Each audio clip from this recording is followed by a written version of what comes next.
Hello everyone, my name is Ray Whitty. Today is August 12th, 2019, and I just want to go over something that I've been wanting to do for a while.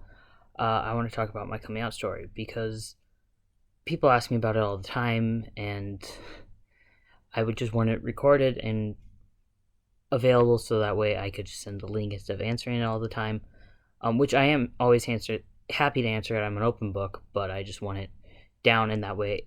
There's no more questions about it. So, I identify as a trans man, which means I was assigned female at birth, um, lived as a female for most of my life, and then um, was able to start transitioning into male once I got to college. Um, People always ask me, like, well, when did you know? I was like, I've known since I was 3 years old that I wasn't a girl.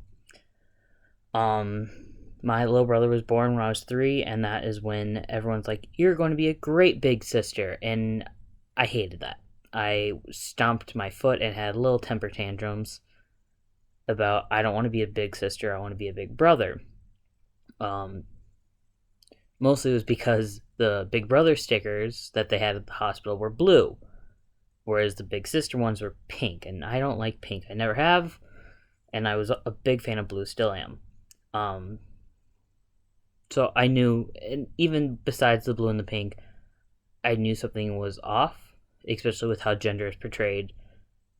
Even back then in the early 2000s, that I wasn't a girl.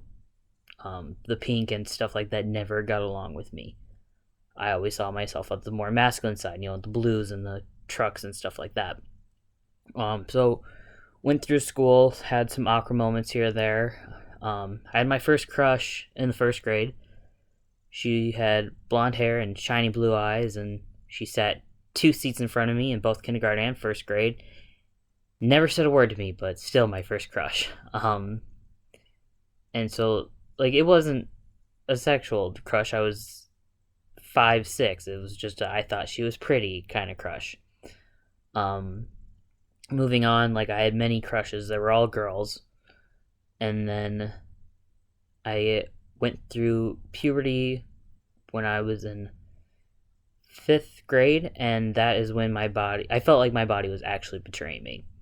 Um, and like, I know a lot of people, when you go through puberty, it feels like that, but this was an actual betrayal because I didn't want to grow boobs and get my period and stuff like that. Like, that was terrifying because it just proved that I wasn't a guy. It just proved that I was female. Um, so it was awful, awful times. Every time I get it, just hated who I was because I knew deep down that this wasn't it wasn't me. Um, so again, just lived my life how I wanted to. For most of my elementary and middle school, I had to wear a uniform, so it was pretty easy to hide my gender identity because there's no gender in uniforms unless you're wearing skirts all the time, but I didn't. Um, when I got to high school, I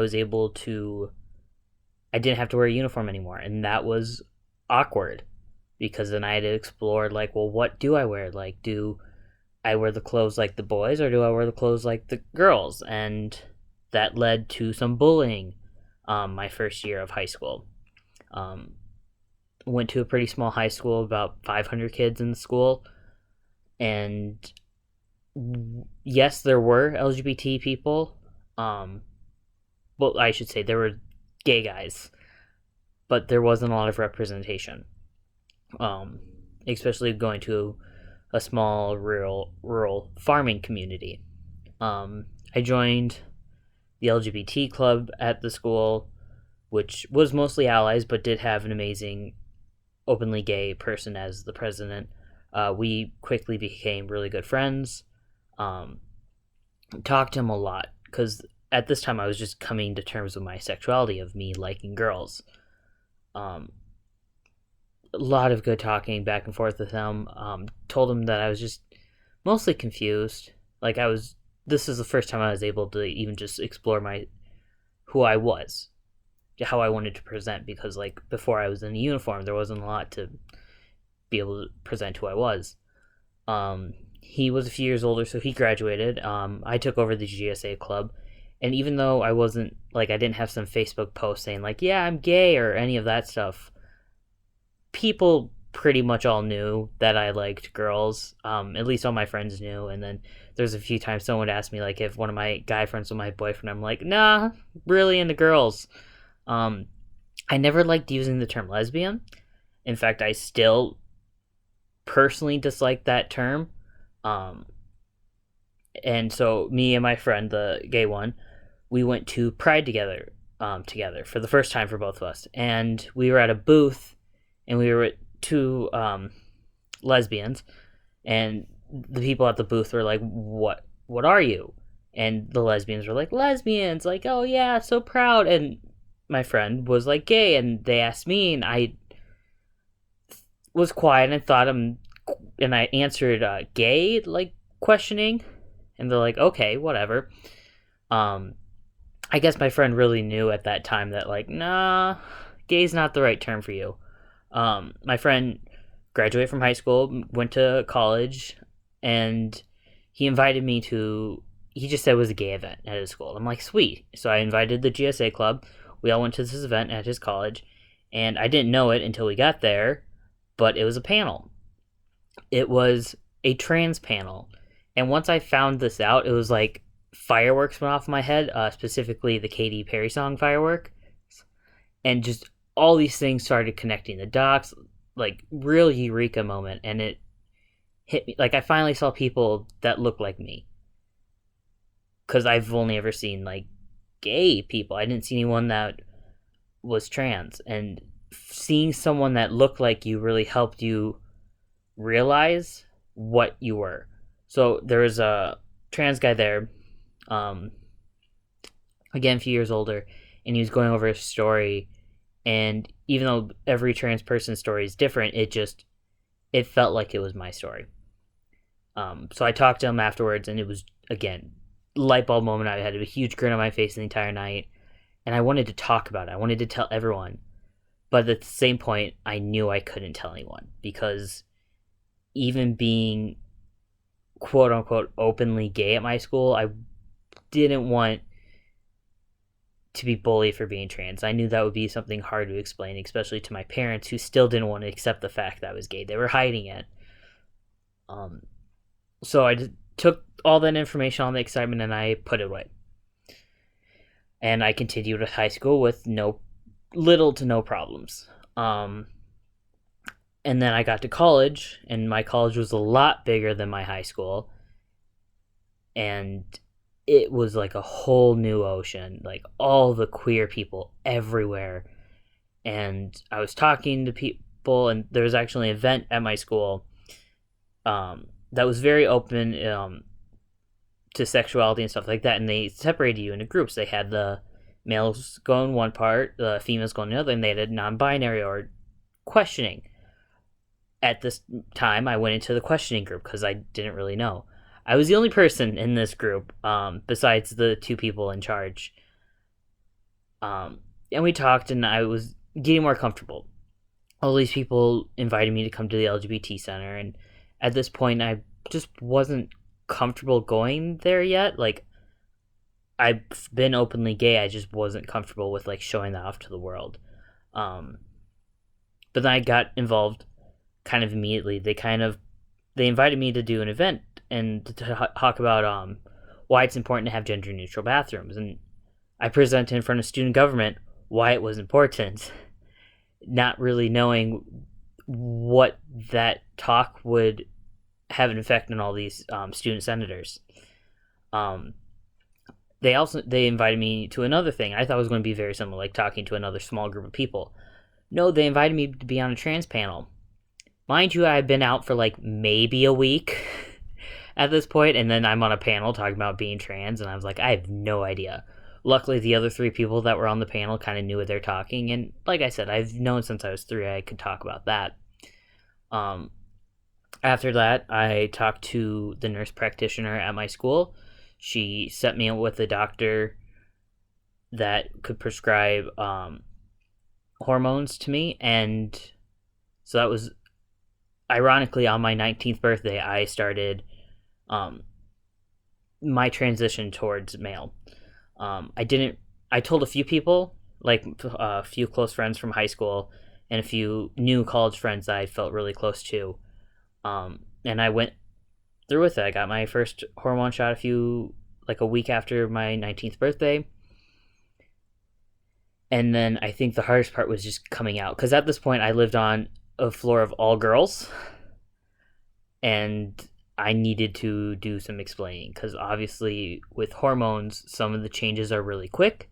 And some of the changes take longer. So I started telling people. I knew my parents would find out because it would be on the insurance. So I told my mom. I was very resistant on telling my dad. But again, started telling people, more friends, being more open. One of my friends actually asked me what my name was. And at this time, I was still kind of going by my birth name. I didn't realize that I could go by another name. It's funny, like I'm starting this transition with hormones. I didn't realize I can change my name or have my friends call me a different name, I should say. Because like the people in the LGBT center were calling me by my chosen name, but I didn't realize I can ask my friends to call me a different name. And so I squeaked out Ray. And ever since then, this person, one of my still closest friends, kind of started encouraging other people to call me Ray. And it was life-changing not being called my birth name anymore. It made me feel so much more confident, so much better.